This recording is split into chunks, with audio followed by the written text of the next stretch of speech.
Chicken pakoda பண்ணுறதுக்கு நான் boneless chicken 500 gram எடுத்துருக்கேன். இது கூட நம்ம 2 டேபிள் ஸ்பூன் தயிர் எடுத்துக்கலாம். சிக்கனை நல்லா வாஷ் பண்ணிவிட்டு இப்போ அது கூட நம்ம இந்த தயிரை ஆட் பண்ணி வச்சுருக்கேன். இதுக்கு தேவையான உப்பு இப்போ நம்ம சேர்த்துக்கலாம். இது கூடவே நான் ஒரு ஆஃப் லெமன் ஜூஸ் ஆட் பண்ணியிருக்கேன். இப்போ இதில் வந்து half tablespoon garam masala, half tablespoon coriander powder, ஒரு சிட்டிகை turmeric powder, 2 tablespoon chilli powder, 1/4 tablespoon cumin powder add பண்ணியிருக்கேன். இது கூட வந்து நான் க்ரஷ்ட் ஜிஞ்சர் கார்லிக் ஆட் பண்ணியிருக்கேன். இது பேஸ்ட்டும் ஆட் பண்ணிக்கலாம் 2 டேபிள் ஸ்பூன்.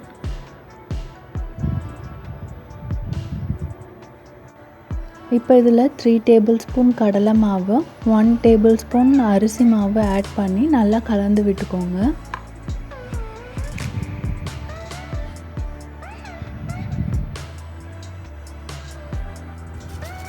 இது கூட நான் 4 table spoon crushed chips use பண்ணியிருக்கேன். வீட்டில் சிப்ஸ் ஆர் ஃப்ளேக்ஸ் எது இருந்தாலும் ஆட் பண்ணிக்கலாம். இது வேணானாலும் அவாய்ட் பண்ணிக்கலாம். ஜஸ்ட் ஒரு க்ரன்ச்சினஸ் கொடுக்கும், அதுக்கு தான்.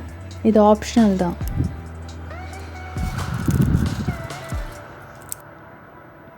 இதில் நம்ம 1 டேபிள் ஸ்பூன் சூடான எண்ணெய் ஆட் பண்ணி 30 மினிட்ஸ் மேரினேஷனுக்கு வச்சிடலாம்.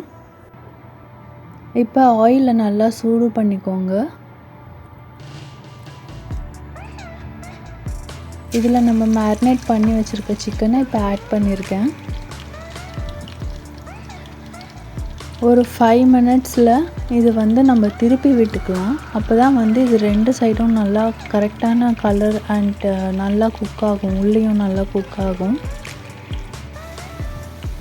இந்த மாதிரி கோல்டன் ப்ரௌன் கலர் வந்த உடனே இது ரெடி ஆகிடுச்சு. இது மீடியம் ஃப்ளேமில் வச்சு குக் பண்ணிக்கோங்க. நம்மளுக்கு இப்போ சிக்கன் பக்கோடா ரெடி ஆகிடுச்சு.